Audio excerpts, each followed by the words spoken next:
Assalamualaikum warahmatullahi wabarakatuh. Kami dari kelompok 4 akan mempresentasikan hasil kerja kelompok kami yang berjudul Bagan Akun Standar.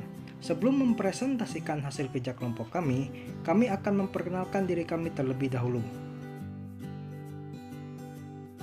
Perkenalkan, saya Muhammad Yusuf Farhan sebagai ketua kelompok.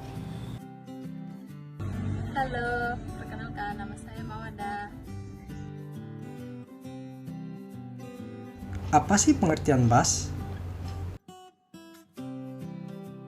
Bagan Akun Standar atau BAS merupakan daftar kodifikasi dan klasifikasi terkait transaksi keuangan yang disusun dan digunakan secara sistematis sebagai pedoman dalam perencanaan, penganggaran, pelaksanaan anggaran, dan pelaporan keuangan pemerintah pusat.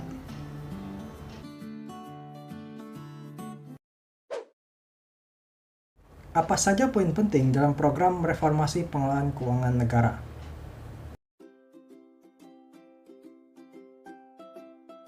Yang pertama, penerapan akuntansi berbasis akrual. Artinya, dengan menggunakan basis akrual, pengelolaan keuangan negara akan menghasilkan informasi dalam laporan keuangan yang lebih lengkap dibandingkan basis akuntansi yang digunakan saat ini.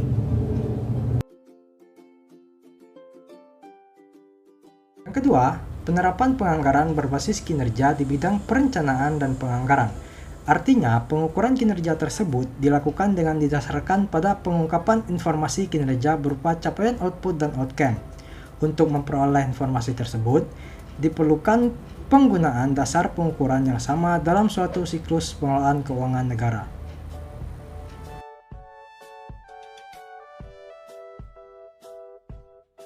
Yang ketiga, penyempurnaan pengelolaan keuangan negara dilakukan melalui modernisasi dan proses bisnis penganggaran dan perbendaharaan negara.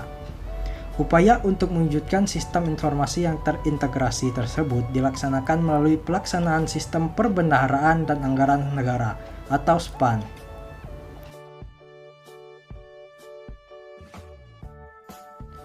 Apa sih fungsi BAS? Yang pertama, penyusunan RKA-KL atau RDP BUN Rencana Dana Pengeluaran Bendahara Umum Negara. Yang kedua, penyusunan DIPA.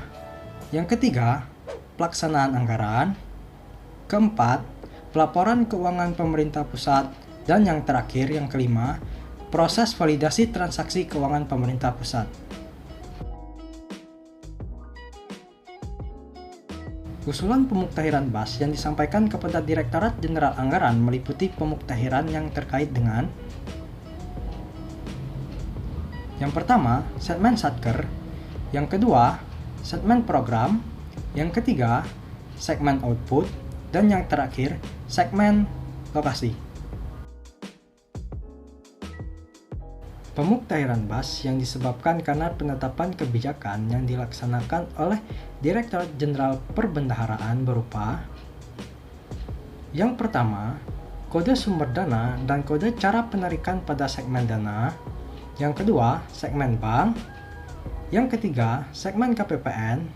Yang keempat, segmen anggaran. Yang kelima, segmen antar entitas. Yang keenam, segmen cadangan. Pemuktahiran BAS yang disebabkan karena penetapan kebijakan yang dilaksanakan oleh Direktorat Jenderal Anggaran berupa yang pertama, segmen program, yang kedua, segmen output, yang ketiga, segmen kewenangan, yang keempat, segmen lokasi. Bagan akun standar yang terdiri dari 12 segmen, yaitu sebagai berikut. Satu, segmen Satker yang terdiri dari 6 digit, yaitu kode Satker. Segmen Satuan Kerja atau Satker mencerminkan unit yang bertanggung jawab dalam pencatatan transaksi. Yang kedua, segmen KPPN yang terdiri dari 3 digit kode KPPN selain lokasi, tempat, dan pembayaran. Yang ketiga, segmen akun yang terdiri dari 6 digit kode akun, kode klasifikasi pos rekening transaksi. Yang keempat, segmen program yang terdiri dari 3 digit kode bagian anggaran, 2 digit eselon, dan 2 digit program. Segmen program merupakan penjabaran kebijakan kementerian negara atau lembaga yang terdiri atas beberapa kegiatan. Program mengidentifikasi kebijakan dengan sasaran dan kinerja yang jelas dan terukur. Yang kelima, segmen output. Segmen output terdiri dari 4 digit kode kegiatan dan 3 digit output. Segmen output menggambarkan bahwa setiap output mempunyai keterkaitan dan kehubungan yang jelas dengan pelaksanaan kegiatan suatu unit organisasi. Yang keenam, segmen dana, yang terdiri dari 1 digit kode sumber, 1 digit cara tarik, dan 8 digit nomor register. Yang ketujuh, segmen bank, terdiri dari 1 digit kode tipe rekening dan 4 digit nomor rekening bank. Kode mengenai arus kas setiap rekening. 8 segmen kewenangan, terdiri dari 1 digit kode kewenangan, yaitu kode kantor pusat daerah, desentralisasi atau urusan bersama. Ke-9, segmen lokasi, terdiri dari 2 digit kode provinsi dan 2 digit kabupaten atau kota. Segmen lokasi menunjukkan tempat keberlangsungan kegiatan atau penerimaan dana. Dengan adanya kode lokasi terdapat pengendalian anggaran atas kelokasian pembagian dana bagi hasil. Dan yang ke-10, segmen anggaran. Segmen anggaran terdiri dari 1 digit kode anggaran, yaitu kode pembelian transaksi penganggaran. Yang ke-11, antar entitas, yang terdiri dari 6 kode digit kode antar entitas. Dan yang ke-12, segmen cadangan, yang terdiri dari 6 digit kode cadangan. Segmen cadangan ini belum digunakan, disediakan jika nantinya dalam pengembangan BHS ke depan akan membutuhkan segmen baru yang belum tertampung dalam segmen kodifikasi BHS saat ini. Penomoran dalam akuntansi BHS dibagi menjadi beberapa jenis.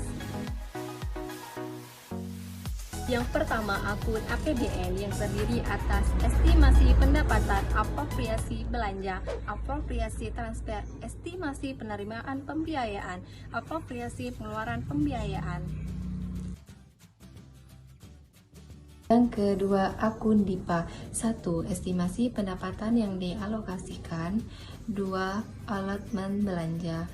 Yang ketiga, allotment transfer. 4. Estimasi penerimaan pembiayaan yang dialokasikan. Yang kelima, allotment pengeluaran pembiayaan.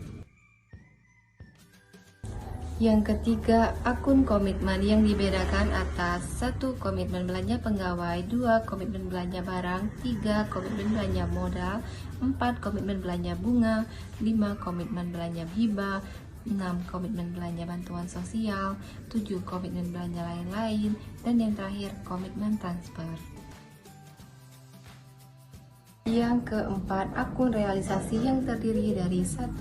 Realisasi pendapatan LO, 2. Realisasi pendapatan LRA, 3. Realisasi beban, 4. Realisasi belanja, 5. Realisasi beban transfer, 6. Realisasi transfer, 7. Realisasi penerimaan pembiayaan, 8. Realisasi pengeluaran pembiayaan.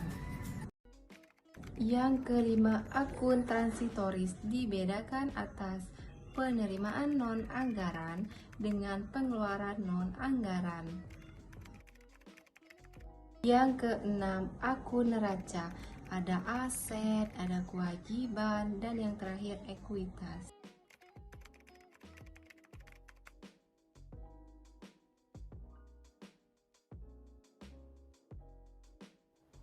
Terima kasih telah menyaksikan video presentasi dari kami. Jika ada salah kata, kami mohon maaf. Jika teman-teman ada yang ingin ditanyakan, kami persilahkan. Sekian dari kami. Wassalamualaikum warahmatullahi wabarakatuh.